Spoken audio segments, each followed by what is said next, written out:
Thank you, Shepard, and welcome, everyone. I am Neil Cavuto. Day 3 of the President's Summit on Violent Extremism, and today it's not so violent roots. Thank you, John. So if we're serious about countering violent extremism, we have to get serious about confronting these economic grievances. All our nations can reaffirm our commitment to broad-based development that creates growth and jobs, not just for the few at the top, but for the many. Ring a bell? See a pattern here?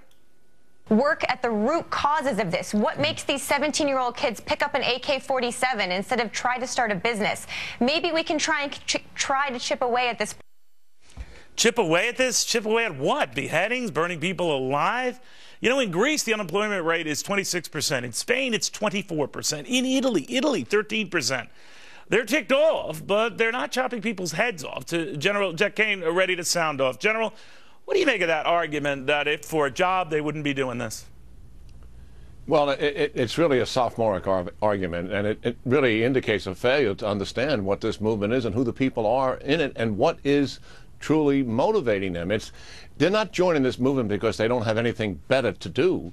They're joining this movement because they are ideologically aligned with it. They believe in it. They believe in a little interpretation of the Quran, and the means to achieve their objective is jihad, which is violence, and what they believe is the lawful and rightful killing of infidels and even other Muslims. That is, in sum, what is driving them. They believe they're leading a purposeful and meaningful life in trying to attempt to achieve those objectives and using that level of violence to achieve it.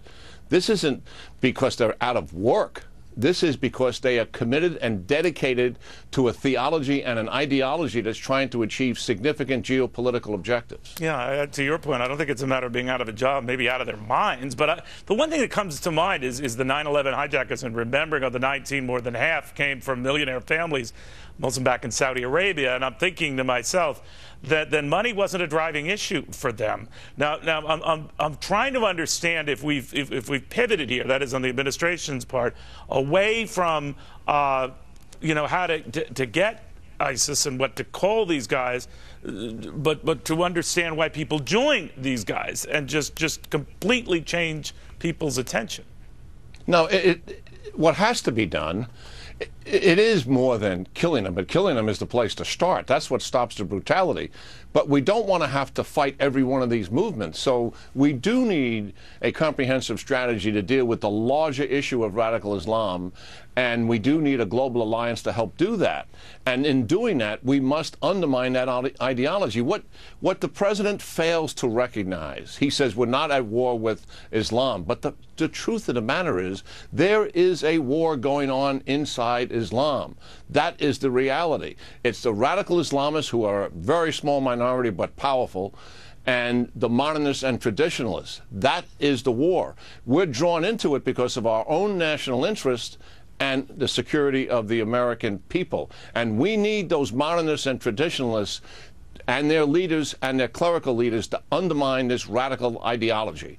And that is a fact. And we must counter the narrative. And they are much better at countering that narrative than we are. So we have to solicit that kind of support and help organize it. I think is something we can do. Leadership is something certainly that we can do. But when we take the position the president takes, that walks away from asking them to do what should be done, and that is to counter this radical Islamist narrative, because we're not even engaging in the conversation when we take the issue that this is just simply violent extremism. Yeah, or we're shifting the debate to something else that might be more palpable, but who knows. General, thank you very, very much. Good seeing you again. Yeah, good talking to you, Neil. All right, well, forget understanding ISIS to Ed Henry at the White House and whether they've come up with a strategy for just getting rid of ISIS. Ed, what's the latest? Well, interesting, Neil, because the president's getting criticism from both parties really on that very question. You had the Republican chairman of the House Homeland Security Committee, Michael McCaul, saying today that this was a summit without substance because he believes there was not enough focus on what you were just talking about in terms of radical Islam. And you heard that as well from a Democrat yesterday that you interviewed, and Tulsi Gabbard, who is a key Democrat on the House Armed Services Committee, saying the focus of the summit was off. What the president was trying to do was push back on all that by saying, look, I understand there's a military piece here, but there also has to be a broader discussion, while Republicans insist he's missing the point. Listen. We need to build and bolster bridges of communication and trust. Terrorist traffic and lies and stereotypes about others, other religions, other ethnic groups. So let's share the truth of our faiths with each other. I think that this administration's in a serious state of denial and doesn't want to face up to the reality that there are people out there that are determined to kill innocent men, women, and children, and they are jihadists, and they are a minority in the Muslim faith. That's why Republican John McCain today called for the use of U.S. ground troops to go in and fight ISIS, at least in Iraq. Interesting, because the administration today announced that they've signed a deal with Turkey to train and arm some of those Syrian rebels, finally, 1,200 of them, to be ground troops inside Syria against ISIS. But remember, Congress has already approved and funded the use of 5,000 Syrian rebels to be ground troops. The administration's only identified 1,200. They're obviously falling short now. Ed Henry at the White House, thank you very much. Well, we've obviously all been through this before, bad guys killing our guys. No mistaking the resolve of these guys. For example, FDR after Pearl Harbor. No matter how long it may take us to overcome this premeditated invasion, the American people in their righteous might will win through to absolute victory. JFK at the height of the Cuban Missile Crisis. The cost of freedom is always high, but Americans have always paid it. And one path we shall never choose, and that is the path of surrender or submission. George W. Bush right after 9/11. I can hear you, the rest of the world hears you, and the people who knock these buildings down will hear all of us soon. And then this president on ISIS. Everybody has a stake in stopping them, and there will be an element of us just stopping them in their tracks with force. An element of stopping them in their tracks with force. Okay. Larry Sabato says you got to be clear and you got to express a little bit more urgency. He studies presidents for a living and has written extensively, I think, on a good half of them that we've had. Professor, what do you think of this and the message he is conveying? Yeah, I've lived through half of them. Yeah. Look, the message with Barack Obama, I want you to compare it to the clips you just showed. If we could take a poll of your audience right now, I'll bet that the vast majority were stirred, even after all these years, by the statements of those three presidents at those moments. Now, I'll grant you, there isn't as dramatic a moment right now, but my goodness, look at what ISIS has done. The brutality makes al-Qaeda look moderate. So the president had an opportunity to do something like that, and instead he conducted an academic seminar. Now, you know, as an academic, I'm not opposed to academic seminars, but I think it's a waste of presidential rhetorical power, especially in a circumstance like this. You know, I was thinking of all those presidents we showed, 2 Democrat, 1 Republican.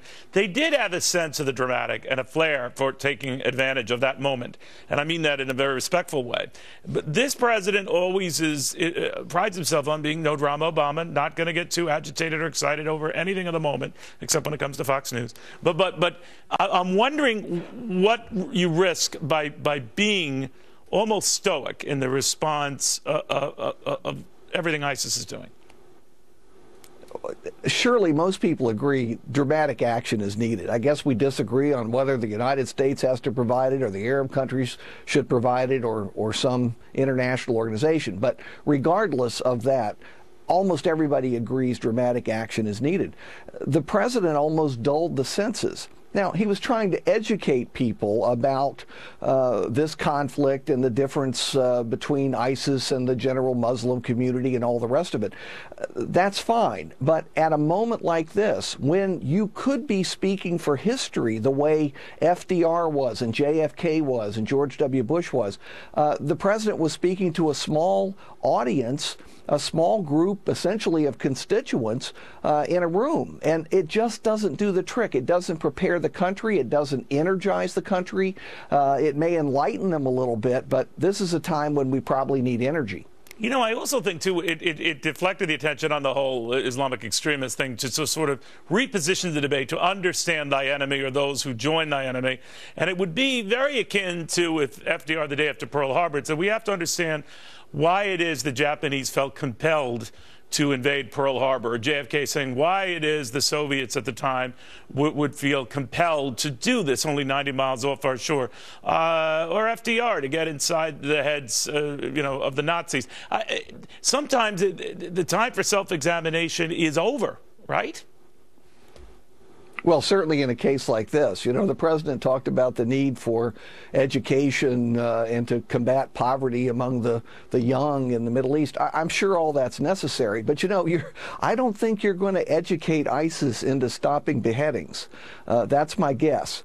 And so, yes, at the presidential level, using presidential rhetoric, you should be able to drive a country in a direction that may be difficult, but is necessary. What if he doesn't want to do that? Only a president is in the position to see that. Right. I'm sorry, Professor. But what if we're just overanalyzing and he doesn't want to do that? He has no interest in doing that, and his rhetoric reflects that.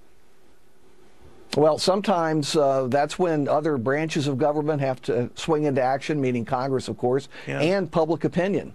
In the end, presidents are driven by other actors on the national scene and certainly by the general electorate or the general public. You know, I tell you, Larry, you might have a future at this whole presidential analysis thing. You know, just keep with it. I appreciate that. No, I really, coming from you, Neil, it means a lot. Ice cream is coming your way. You've covered at least half of these presidents, just as I have. Good job, my friend. Larry Sabato. Not a typical academic. Thank you. Meanwhile, bring me your tired, your poor, your huddled, murdering masses? Sorry, Lady Liberty. No guarantee all these Syrian refugees we're letting in are on the up and up.